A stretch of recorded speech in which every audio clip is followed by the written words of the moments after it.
Usually when we talk about a diagnosis, whether it's medical or mechanical or whatever, there's this baseline expectation of precision. Right, yeah. Like it's an engineering problem or something. Exactly. Like you fall down, your arm hurts, and the x-ray shows that jagged, unmistakable white line. And the technician just points at the screen and says, yep, there it is. It's completely binary. Like it's observable, it's quantifiable, and undeniably real in a physical sense. Broken or not broken. It's a clean line, you know? And Mm. honestly, there's a strange kind of comfort in that clarity. Oh, absolutely. We love things to be visible and categorized. Right, because then we know exactly what protocol to follow. But then you step into the world of our inner lives, our psychological landscapes. And suddenly that x-ray machine is just entirely useless. Totally useless. We're Yeah. looking at an internal landscape that is just incredibly murky. And that's exactly what I want to explore with you today. Yes, you, the person listening to this right now. It's a really important space to look at. It really is. So today we have a stack of anonymous clinical notes, observational studies, and psychological theories sitting right in front of us. And our mission for this show is to synthesize this material, to really examine a very specific feeling you might be carrying around with you at this exact moment. Yeah, the feeling that definitely doesn't produce a jagged white line on an x-ray. Right. It's subtle. It's this hard-to-name flatness. It's like a quiet fog that just rolls in and obscures the edges of your life. Exactly. A fog. You wake up and nothing is catastrophically wrong. The house isn't on fire. Your heart is beating. You have a place to be. But, like, nothing is vibrantly right either. Right, it's not quite despair. No, it doesn't have that heavy, immovable weight of a clinical depression. Yeah. It's more like a sense of drifting, like you're just untethered. You're just moving through the motions. Yeah, making the coffee, waiting at the traffic light, sending the emails, smiling at the neighbors.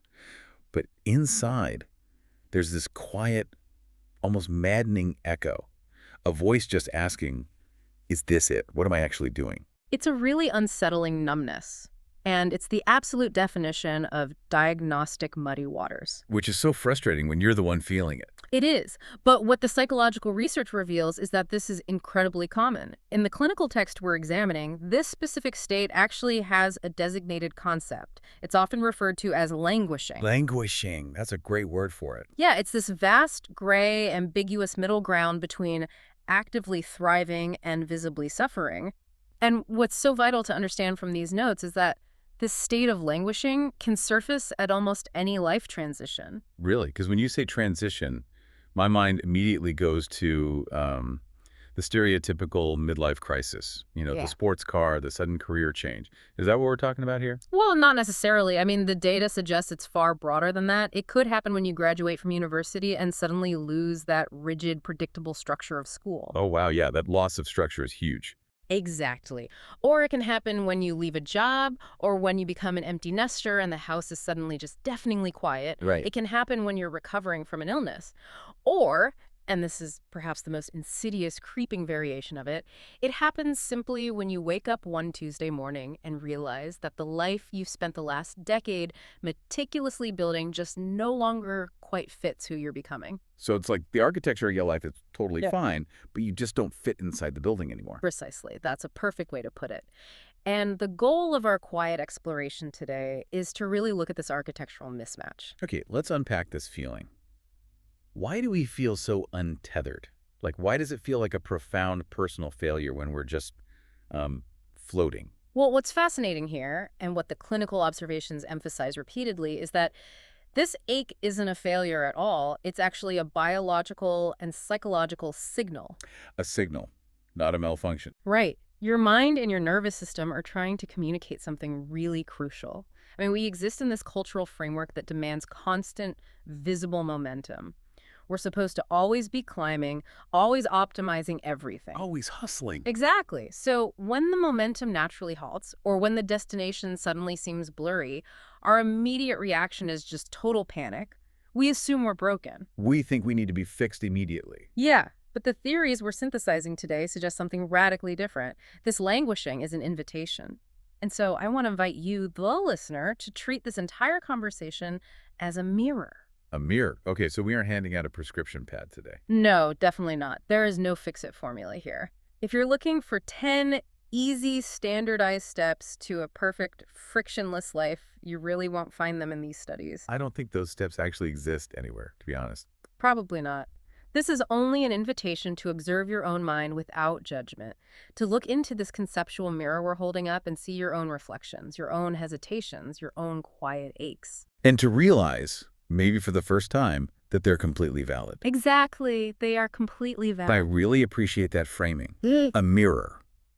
Because looking into that mirror right now, one of the things that becomes glaringly obvious from the research is our absolute desperation to fill empty time. Oh, it's a constant struggle. It's an everyday, almost hourly struggle.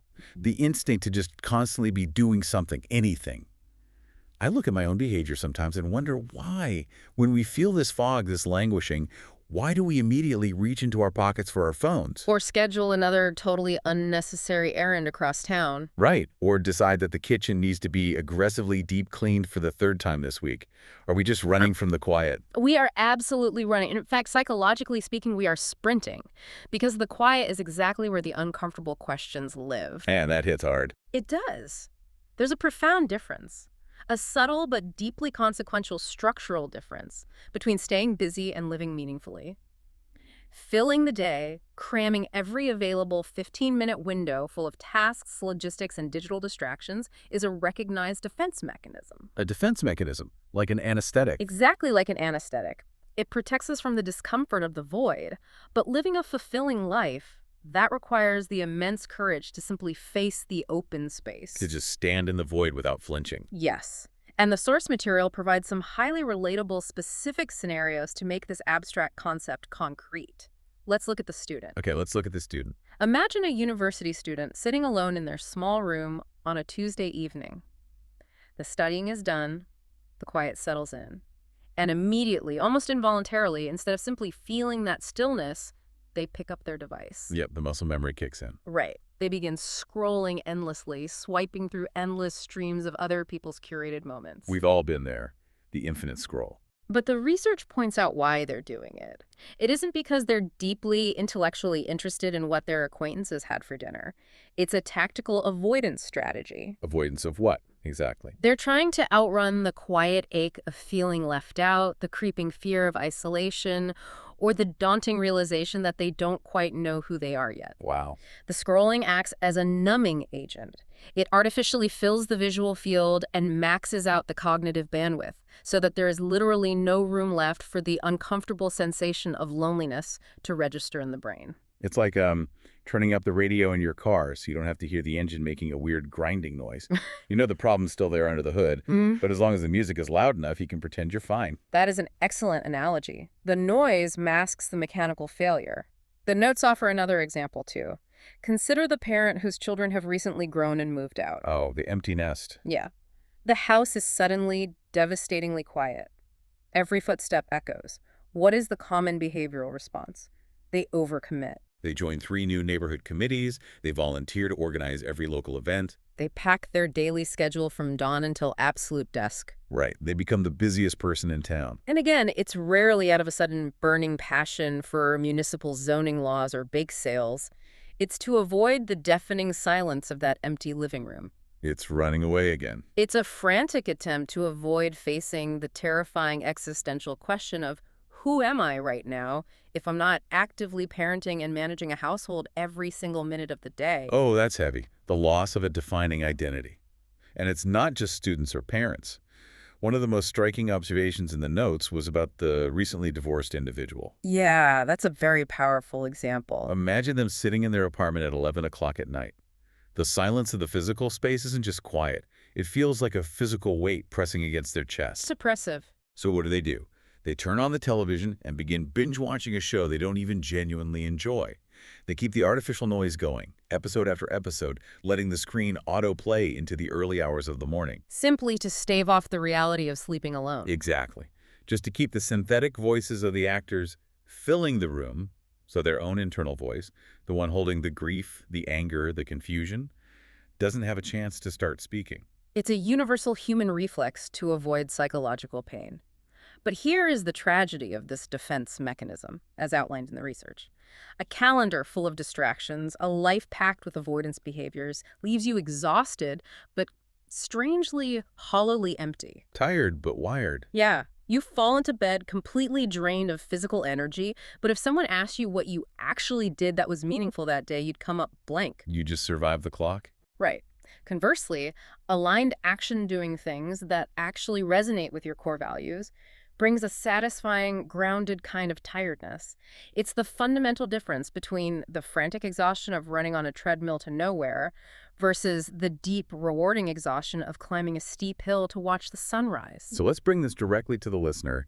How do you, listening to this while commuting or walking your dog or folding laundry, how do you actually know when you're just killing time? Yeah. If we're so good at deceiving ourselves, how do we distinguish between aligned, meaningful action and just manic busy work? The clinical literature suggests a very gentle but highly revealing internal marker. It's an exercise in brief mindfulness.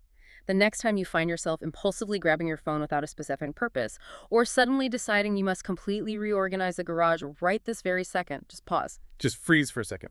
Stop the physical movement for 3 seconds and ask yourself the specific question.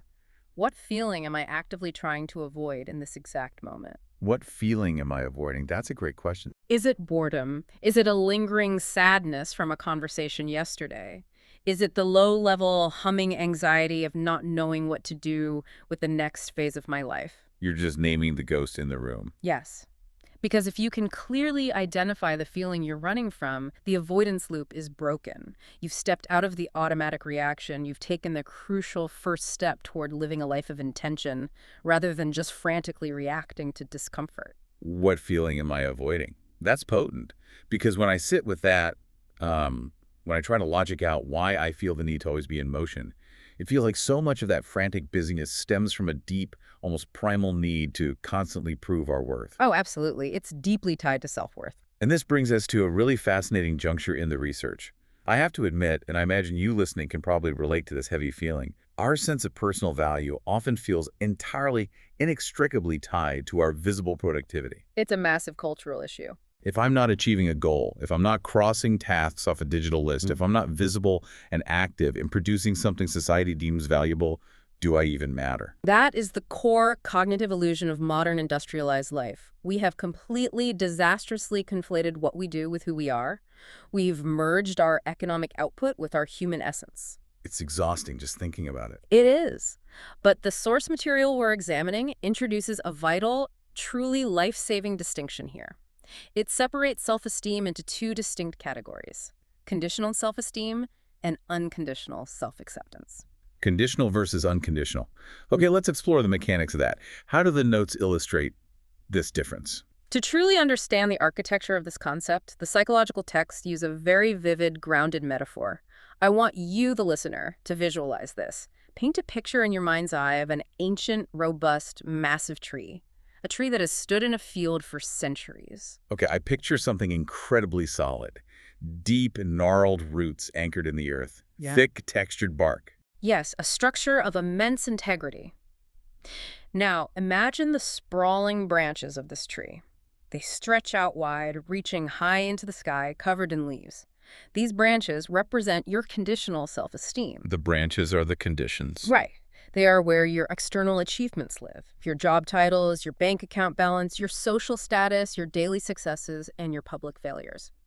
Because they are branches, they are entirely unavoidably exposed to the weather of the outside world. They catch the wind. They catch all the wind. When the warm breezes of success blow, those branches sway beautifully, they bloom. You feel fantastic when you get a promotion or a compliment. But then the weather changes. Always. Yeah. They also catch the violent, unpredictable storms of failure, of harsh criticism, of sudden loss. Sometimes the wind of public opinion or an economic downturn blows so hard that a major branch snaps completely off. Ouch. Yeah. Self-esteem, by its very nature, is always moving, always vulnerable, always entirely conditional on the external weather. That makes perfect sense. When I nail a presentation, my branch is blooming and I feel tall. When I make a public mistake, the branch is breaking and I feel like I'm collapsing. It's a roller coaster. It is frankly terrifying to realize we spend most of our lives living out there on the fragile tips of those branches. It's neurologically and emotionally exhausting. You're constantly bracing for the next storm. But here is the profound secret of the tree. Okay, I'm ready. The lifeblood of the organism, the raw sap that runs deep inside the core of the thick trunk, pulling nutrients from the deepest roots all the way up. That sap represents unconditional self-acceptance, unconditional self-care. The sap. And the biological reality of that sap is that it does not depend on the weather outside. It flows continuously, whether it's raining, shining, or freezing. It's internal, it's intrinsic, it's the baseline regulation of the organism. It's just there. It's the baseline condition of being alive. Exactly. And the psychological truth we need to internalize is this. You do not have to earn this sap. Wait, really? We don't have to earn it. You do not have to achieve a certain salary bracket or attain a specific physical appearance or be praised by a particular authority figure to possess this unconditional worth. It belongs to you simply because you are alive. Simply because you're a breathing human being occupying space on this earth. Your dignity is intrinsic. It's a constant. It's not a commodity that fluctuates on a stock market of public opinion. I sit here and I marvel at that idea. Yeah. I really do. Because when I evaluate my own daily cognitive habits, and maybe you feel this too as you listen, there's a deeply painful irony embedded in the research. Oh, the statistic about attention. Yes. The texts point out a staggering statistic. They suggest that we only pay attention to our true internal state, to that vital sap running through the trunk, about 5% of the time. 5%. We're incredibly low. The rest of the time, the overwhelming 95% of our waking hours, we operate like zombies in our own mental movie. We are entirely externally fixated. Yes. We're just reacting to the wind whipping through the branches. We're obsessing over the external metrics, completely, tragically ignoring the solid core trunk of our own being. Why is the ratio so skewed? Because we are deeply conditioned from a very early developmental stage to look outward for validation. It's from the very beginning. From our earliest days in school, we're taught to seek the gold star on the chart, the letter grade on the paper, the applause from the audience. The dopamine pathways in our brains are wired to reward external achievement. We literally get high off the praise. We do. We're rarely, if ever, taught the quiet, unglamorous practice of sitting still and feeling the intrinsic, unearned worth of our own existence. But I have to push back here, because I can hear the skeptical, highly practical voice in the listener's head, and honestly, it's echoing in my own head right now, too. I welcome the pushback. What is it? Isn't this concept, dangerous? Isn't it arrogant or conceited to just decide you love yourself unconditionally without having to work for it, without having to earn it? That's a very common fear. Society constantly broadcasts the message that if we just accept ourselves exactly as we are, we'll lose our edge. We'll become lazy, unproductive narcissists. That fear is perhaps the most pervasive and most toxic cultural myth we carry. We fundamentally confuse necessary self-preservation with selfishness. We need to dismantle that confusion right now. Let's do it. True, unconditional self-acceptance is not narcissistic. It's an act of basic emotional survival. How so? What's the mechanical difference between the two? Narcissism is actually born from a state of internal deficit. It's a desperate, hollow, unending need for external validation, precisely because the internal sap, the unconditional worth, is missing or damaged. Wow, okay. The narcissist must constantly inflate the branches because the trunk is rotting.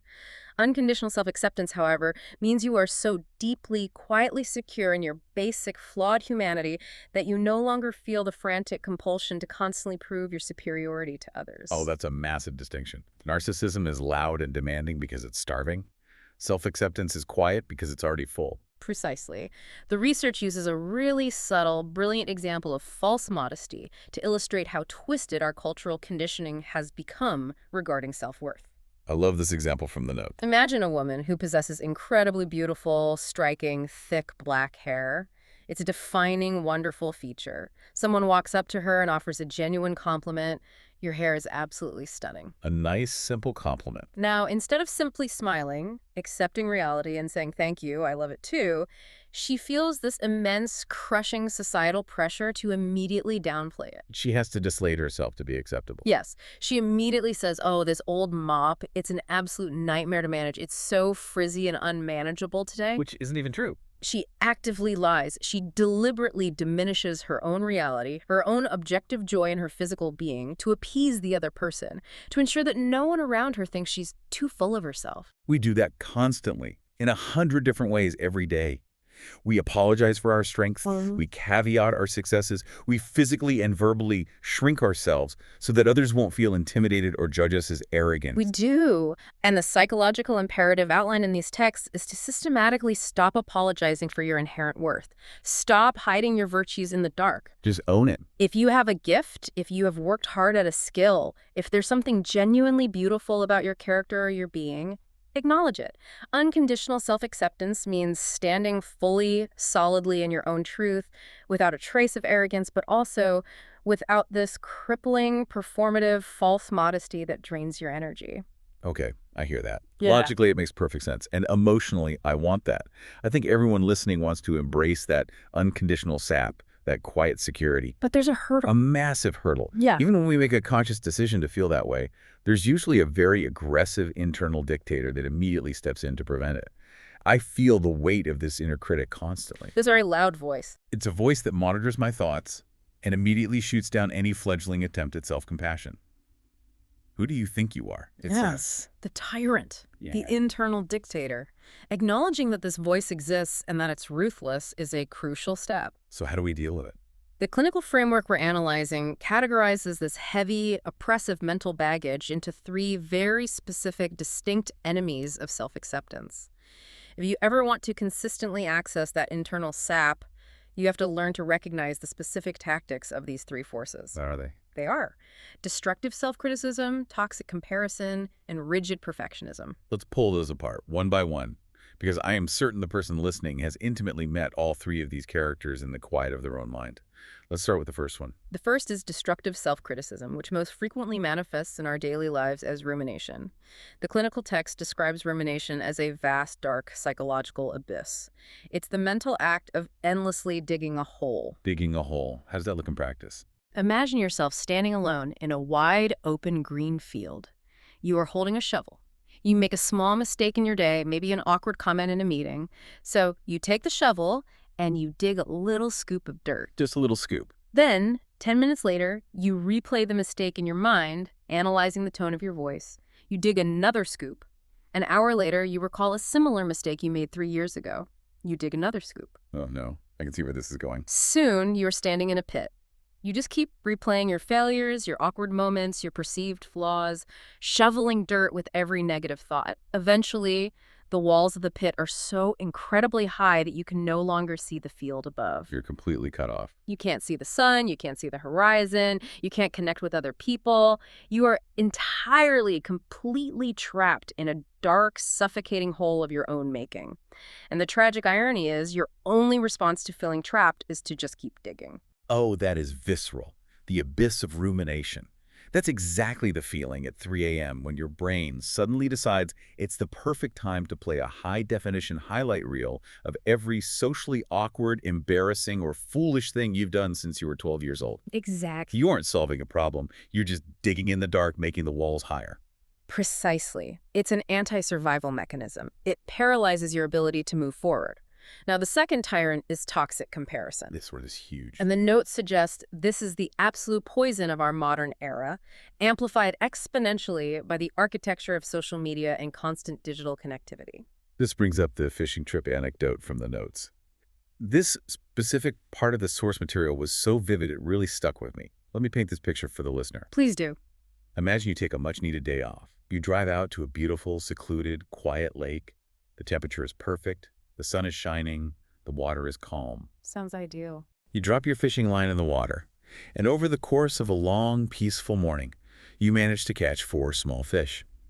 You're perfectly at peace. You're sitting there on your cooler, sipping a coffee, feeling immense, quiet satisfaction with your 4 little fish. It's a genuinely perfect, fulfilling day. Until Exactly, until the crucial pivot.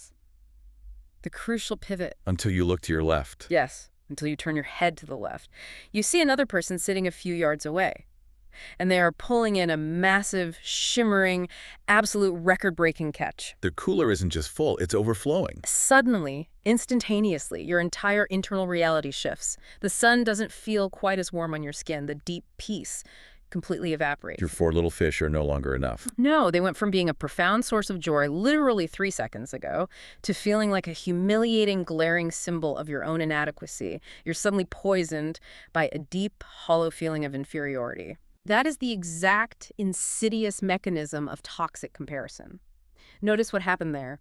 The physical reality of your situation, the lovely weather, the peaceful morning, the perfectly adequate catch you had, did not change at all. Nothing changed except my perception. The only thing that changed was your external point of reference.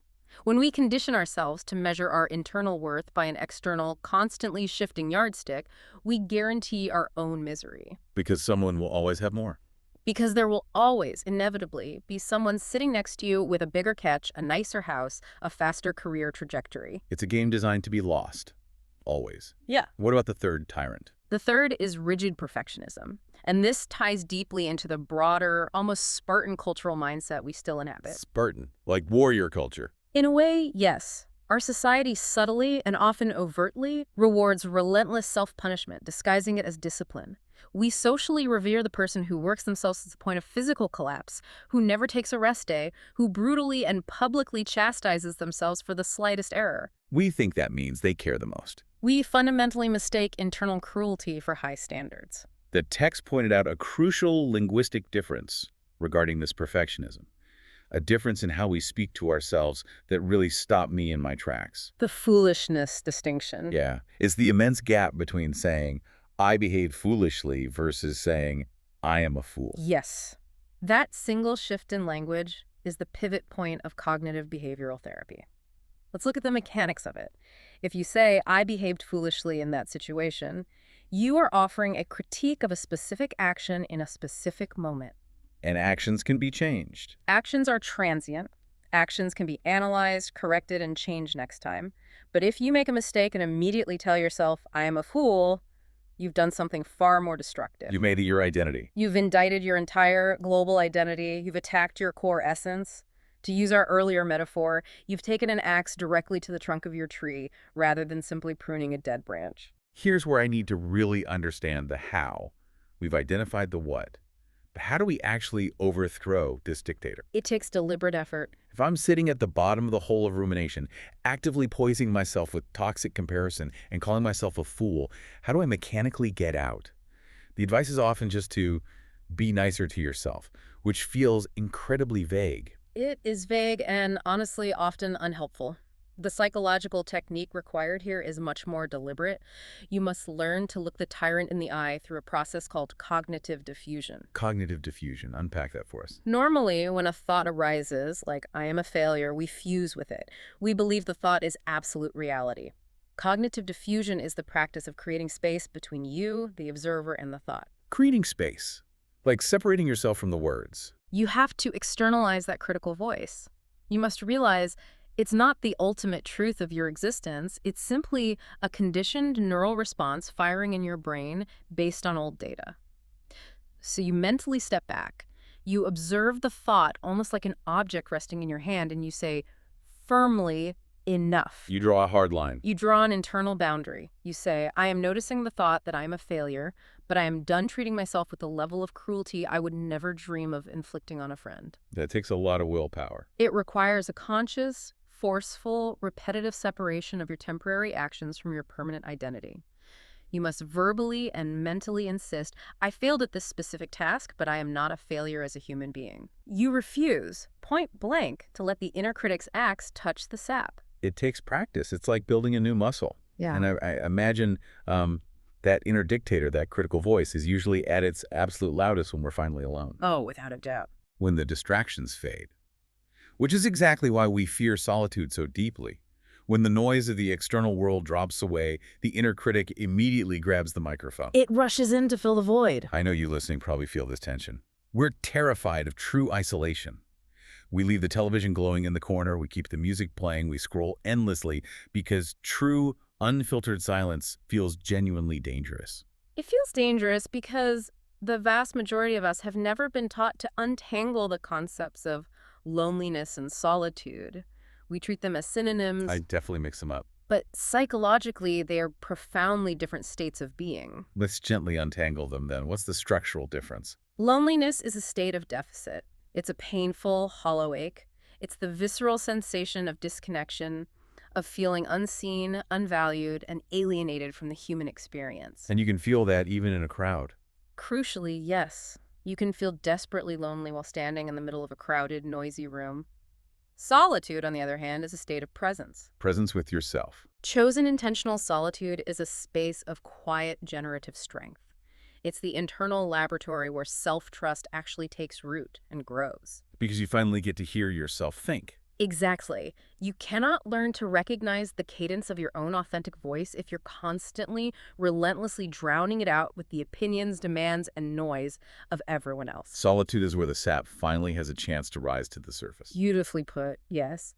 The research material shares a very touching, profound story to illustrate exactly what can emerge when we brave this chosen solitude. I remember this one. It's the observational account of an individual who, quite late in life, after retiring from a very long, highly structured, demanding career, suddenly found themselves facing vast, stretching hours of open, silent time. The ultimate void. Yes.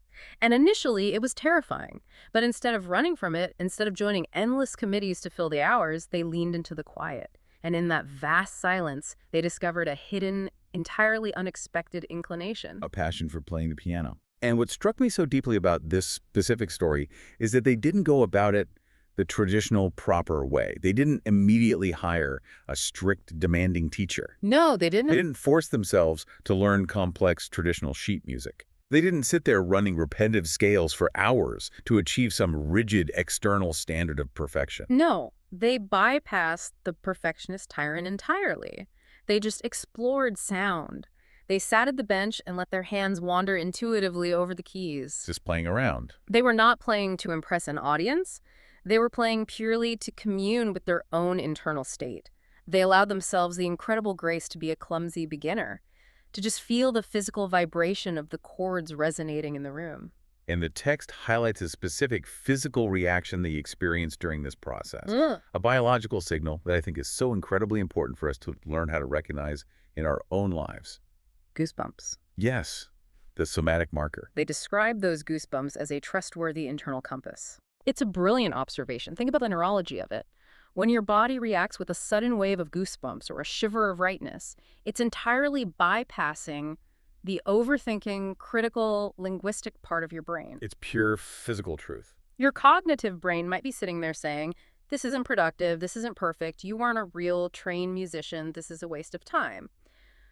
But the goosebumps are your nervous system's undeniable way of saying, pay attention. This is authentic. This resonates with us. It signals a rare moment of true, unfiltered alignment with your core self. Exactly. And the ripple effect of that quiet, intensely private act of creation is astounding. The notes go on to describe the secondary impact of this intuitive music.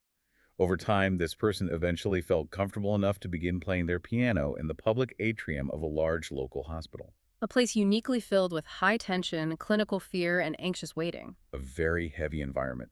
And one day, a highly stressed patient, fresh out of a very difficult, scary medical consultation, walked into that atrium. Just carrying the weight of the world. The text details how hearing this intuitive, unforced, gently exploring music caused the patient to visibly, physically change. Their tense shoulders literally dropped. Their breathing slowed. They relax. They found a momentary spark of hope in a very dark day, simply because someone else had cultivated the courage to sit in solitude, find their authentic sound, and share it without expectation. It's a powerful testament to the idea that when we do the hard work of healing ourselves in solitude, when we locate our own quiet resonance, we inadvertently, almost magically, create a healing frequency for the people around us. But I want to pause and advocate for the listener here, because I can easily imagine someone listening right now thinking, well, that's a lovely, heartwarming story for the piano player, but I don't feel creative at all. I hear that excuse a lot. I've never been artistic. I can't draw a straight line, I can't sing on key, and I certainly don't write poetry. Does this not apply to me? That reaction is the perfectionist tyrant speaking again. It's the voice that falsely equates creativity with producing a masterpiece destined for a museum or a concert hall. We need to completely reframe this. How should we look at it? This psychological imperative isn't about producing high art. It's about engaging in the act of creation as a form of moving meditation. Mhm.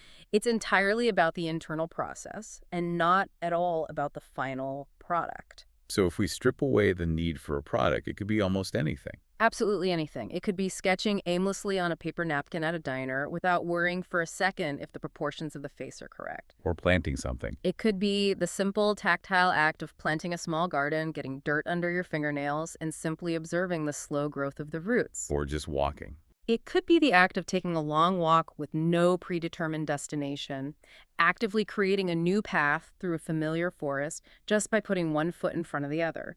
It's any physical or mental act done purely solely for the intrinsic joy of doing it, without any need for external applause, and without any metric for success other than your own deep presence in that specific moment. Wow. Just creating to be present.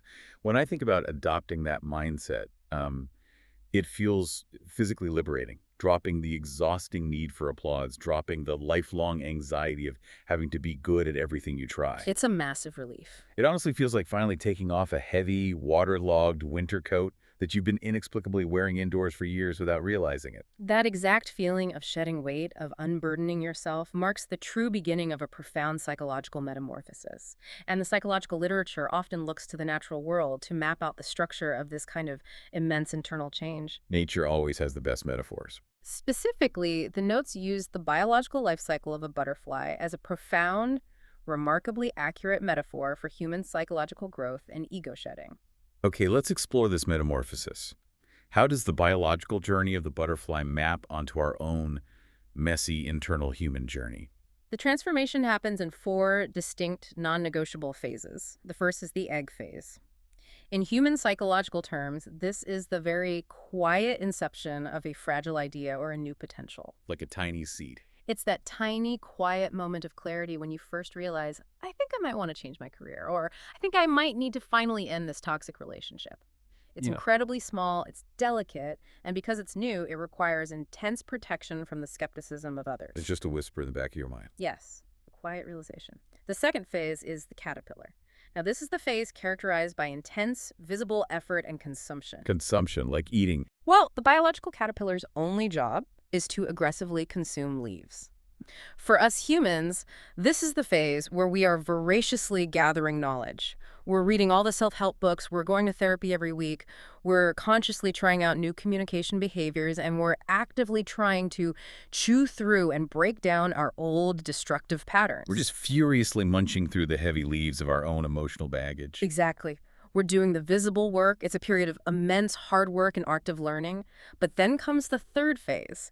And this is the critical juncture where most human beings panic and try to abort the process. The chrysalis. The cocoon phase, Yeah. the dark phase. Yes. The chrysalis is a period of absolute, necessary, and very often terrifying withdrawal. Think about the biology for a moment. The caterpillar doesn't just grow wings. It literally biologically dissolves inside that shell into a soup of imaginal cells before it entirely reforms its physical structure. It literally melts down. It melts down. In human psychology, the chrysalis represents the period when we must retreat inward. The old identity is dissolving, but the new one hasn't formed yet. During this phase, we might feel deeply unmotivated, profoundly confused, or even experience symptoms of depression. We naturally withdraw from our usual loud social circles. We want to be alone. It feels like everything is falling apart. It feels like ego death. And the great danger here is that our constant momentum society views this withdrawal as a catastrophic failure. Because you aren't producing anything. Right. When someone enters their chrysalis, society says, what's wrong with them? They are stagnating. They need to get back out there. Right. We internalize this and we panic that the lights have gone out for good. We think we're broken again. But I must emphasize this to the listener with absolute clarity. Retreating inward is not a failure. It is the essential, unavoidable laboratory of transformation. You cannot possibly become the adult butterfly without surviving the dark, confusing quiet of the chrysalis. We have to allow ourselves to dissolve a little bit. We have to sit in the dark and trust the process, rather than frantically trying to rip the cocoon open before we are ready. Precisely. You must endure the dissolution. And if you survive the chrysalis, you eventually reach the final phase, the adult, the emergence. What does that look like? This new phase is characterized by a shocking lightness, by an appreciation for open space, and by a totally new, unburdened way of moving through the world. You are no longer crawling on the ground, dragging your baggage. You are flying. And to really illustrate the nature of this new lightness, there's a fable included in the source documents. The fable of the newly emerged butterfly and the sad little fox. I really enjoy the imagery here. Picture a little fox sitting in a clearing in the woods. The fox looks incredibly burdened, its shoulders slumped, its brow deeply furrowed with anxiety about the future and the past, and the butterfly, having just survived its metamorphosis, flutters down to sit on a leaf. The butterfly has a lesson for the fox. The butterfly attempts to teach the fox a profound psychological lesson. It explains that the heavy I, the human ego, the constant grinding obsession with my unique problems, my social status, my future trajectory, is entirely just a mental construct. The ego is heavy. It acts as an anchor, tethering us to the dirt. Right. And the butterfly tells the fox that by learning to just be, by observing a flower standing in the sunlight, absorbing the warmth, without desperately worrying about its greater purpose, without constantly feeling need to justify its right to occupy space in the soil, we can shed the crushing weight of our own overthinking. We can drop the heavy armor of the I. The realization becomes, I am simply here, in this moment, and my existence is enough. It's a beautiful thought. I hear that, and part of me yearns for it. But I have to play devil's advocate here, because we live in the actual physical world. You and I and the listener who is currently stuck in traffic on their way to a demanding job or sitting at the kitchen table paying a stack of bills. Real-world problems don't disappear. Is it really practically possible to just drop our heavy concerns like a butterfly?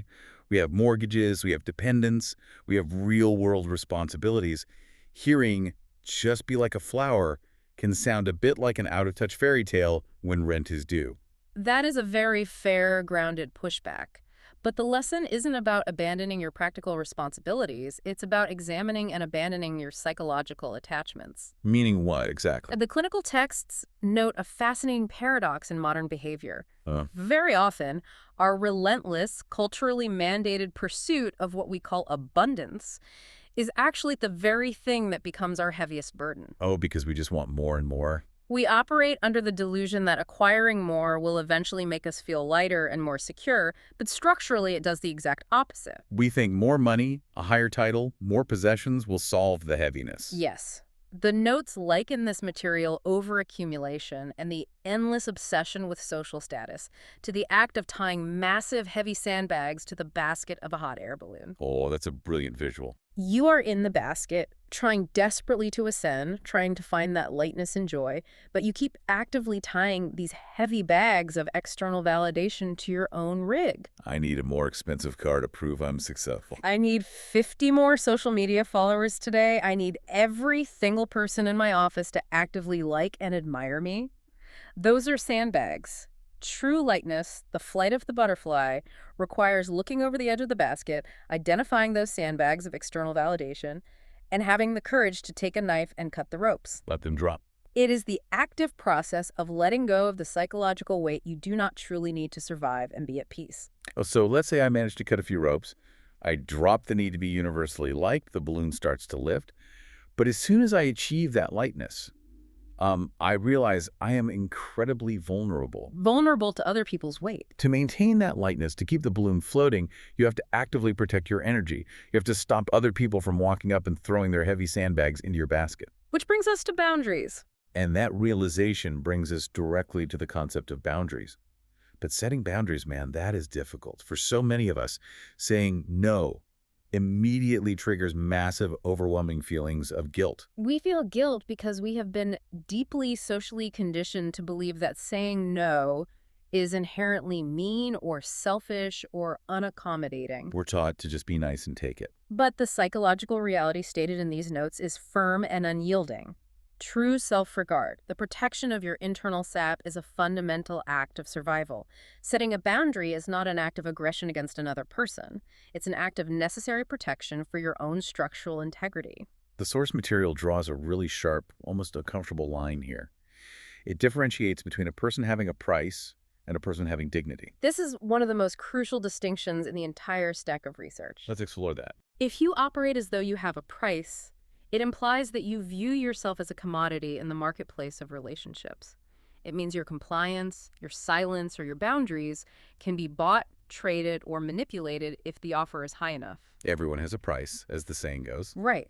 If your boss pays you a high enough salary, you will tolerate their constant verbal abuse. If a romantic partner is charming or wealthy enough, you will tolerate their emotional neglect. You have a price. But dignity operates on a completely different axis. Dignity is priceless. Dignity is intrinsic. It represents priceless, unquantifiable value. It cannot be negotiated at a table. When you finally operate from a place of deep dignity, you recognize that there are certain behaviors, certain treatments that you will simply never accept, no matter the cost or the reward, because to accept them would be to violate your own fundamental humanity. That is incredibly powerful, choosing dignity over price. And to fully grasp what happens to our minds when we fail to protect our dignity, the texts explore a rather dark but absolutely necessary psychological concept: the trap of toxic positivity. Oh, this is a dangerous trap. And they illustrate this trap using a classic, albeit very tough to discuss, historical study involving dogs and the concept of learned helplessness. Yes, the learned helplessness experiments. They are foundational to our understanding of why human beings remain in deeply damaging situations. Walk us through it. In these original studies, dogs were placed in enclosed cages and subjected to random, unavoidable electrical shocks through the floor. Initially, of course, they fought. They tried desperately to jump out or escape the pain. Which makes total sense. But eventually, after repeated failures, their nervous systems learned that nothing they did mattered. The pain was inevitable, so they gave up. They just lay down on the floor and endured it. But the truly shocking part of the observation was what happened next. The doors. Later in the experiment, the researchers opened the doors of the cages. The dogs could easily, effortlessly stand up and run away to safety, but they didn't. They stayed inside the shocking cages and just whimpered. Their brains had literally been rewired to believe escape was impossible. They preferred the familiar, predictable pain of the cage to the terrifying, unknown freedom outside the open door. Exactly. And the profound tragedy is that we do this exact same thing as human beings. When we're stuck in a toxic environment, whether it's a soul-crushing job, a manipulative friendship, or a draining marriage, and we decide to apply toxic positivity, we're essentially just sitting down on the floor of the cage, getting shocked, and telling ourselves, well, look on the bright side, at least I have a cage. It could be raining outside. Just smile and push through it. Toxic positivity is the profound danger of willfully ignoring reality. It's the exhausting attempt to force a positive, cheerful spin on a genuinely harmful environment, which ultimately pacifies you just enough to prevent you from ever standing up and walking out the open door. We use good vibes only as a weapon against our own survival instincts. We tell ourselves to just find the silver lining while we're actively bleeding. Negative emotions, anger, resentment, deep exhaustion are not enemies to be banished with a fake smile. They are crucial biological signposts. They are your internal alarm system going off. The text uses a very visceral, relatable analogy here. Imagine you're walking down a path, and you have a sharp cactus needle, a thick thorn, lodged deep inside your shoe. Ouch. Every single step would be absolute agony. Right. Now imagine trying to apply toxic positivity to that physical situation. You keep walking, wincing, and limping with every step, but you chant to yourself, I'm fine. The weather is beautiful today. Walking is excellent cardiovascular exercise. I just need to focus on the positive aspects of this stroll. That sounds completely insane. Your foot is bleeding. You are causing structural damage to your body. It is insane, and yet we do it emotionally every day. The pain of the thorn is not something to be ignored or reframed with positive thinking. The pain is crucial, life-saving data. It's telling you to stop. The pain is your nervous system screaming at you to stop walking, sit down on the nearest rock, take off the shoe, and remove the thorn. When we feel deep resentment or chronic exhaustion in our relationships or our careers, it's almost always a thorn in our shoe. Setting a firm boundary is the act of stopping, taking off the shoe, and removing the cactus needle. But wait, if I play out that scenario, if I connect this to the bigger picture of how we live in community, if I'm constantly stopping my walk to inspect my shoes, remove thorns, and set rigid boundaries, don't I eventually become isolated? Doesn't fiercely protecting my dignity make me callous to the needs of others? It's a common fear, but the psychological paradox is that the exact opposite outcome occurs. By rigorously honoring your own boundaries and removing the cactus needles, you actually create the internal capacity for genuine, profound empathy. How does that work?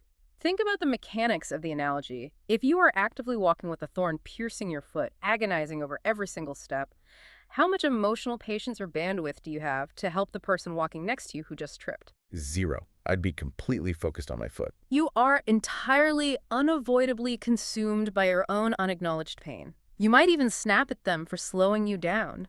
But when you protect your core, when you finally take off the shoe and heal your foot, when you no longer absorb the toxic, shocking energy of your environment, you are finally free. You have space again. You've reclaimed your emotional bandwidth. You now have the surplus energy required to offer true, unresentful, deeply grounded kindness to others. You are helping them from a fortified place of strength rather than a fragile place of depletion. Wow, okay. I feel a literal physical sense of relief just talking through the mechanics of this. It feels like the heavy baggage is actively being set down on the floor. It's a great feeling. The inner tyrant is being observed and quieted, the boundaries are drawn, the heavy shoe is finally off. So now what? The fog has cleared.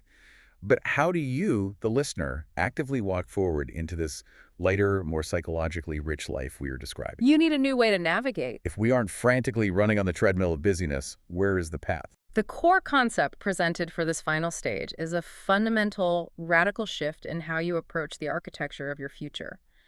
The notes advocate for becoming an active explorer of your own existence. An explorer. I like that. And practically, that means deliberately abandoning the rigid, heavily engineered 5-year life plans that society insists we must all possess, and instead embracing what the text beautifully calls a stumbling upon approach to living. A stumbling upon approach. I love the sound of that. It immediately takes the immense pressure off. It sounds like wandering. It's about cultivating serendipity through deep presence. The text recounts a real-world observational story to illustrate the mechanics of this. It describes an individual who ended up experiencing an incredibly fulfilling, joyful, life-defining 40-year career in a highly specialized field. That's the dream, right? But when researchers traced the trajectory of this career back to its absolute origin point, they found it didn't start with a strategic master plan or a perfectly optimized resume or a calculated networking event. How did it actually start? It started simply because, as a young adult, this person decided to take a completely random, unplanned bicycle trip through a new town. Just a bike ride. During that ride, operating purely on a whim of curiosity, they wandered into a local event they knew absolutely nothing about. They weren't looking for a job. They were just looking around, entirely open to the sensory experience of the moment. And then what happened? And while standing there, they struck up a chance, completely unscripted conversation with a stranger next to them. That single, low-stakes conversation organically opened a door, which led to an opportunity which eventually cascaded into 40 years of deeply meaningful work. That is the magic of the open space. They weren't aggressively hunting for a career. They were just biking and breathing and allowing themselves to be curious. Exactly. The psychological lesson here is that deep purpose often finds us when we are quietly, gently listening to the world, rather than aggressively hunting for a predetermined target. When you're hyper-focused on executing a rigid 5-year goal, your brain develops cognitive tunnel vision. You only see what's directly in front of you. You're so fixated on the target straight ahead that you become blind to the unexpected, beautiful open doors passing by in your periphery. The stumbling upon life requires you to relax your focus and keep your peripheral vision wide open. And it changes how you view the mundane aspects of the present moment, too. It's not just about stumbling upon a magical new life. It's about how you choose to inhabit your current one. Your daily lived experience. The source documents discuss the internal mechanism of how to love whatever you are doing right now, regardless of the perceived social prestige of the task. Yes. They compare two archetypes. The profound difference between a joyful street sweeper and a miserable, highly paid corporate executive lies purely in their internal locus of presence. The street sweeper versus the executive. The street sweeper, who is fully present, noticing the rhythmic sound of the broom against the concrete, feeling the cool morning air on their face, finding quiet, tangible satisfaction in transforming a dirty stretch of pavement into a clean one, that person is actively experiencing a psychologically rich, fulfilling life. They are completely engaged in the act. The executive, on the other hand, sitting in a luxurious corner office but entirely consumed by agonizing anxiety about the next quarter's profit margins, completely disconnected from the reality of the room they are sitting in, that person is psychologically impoverished. The external task itself does not dictate your joy. The quality of your internal presence does. So the ultimate takeaway is that we don't necessarily need to completely detonate and change our external lives to feel this lightness. We don't have to quit our jobs, sell all our possessions, and move to an isolated cabin in the woods to find the sap. No.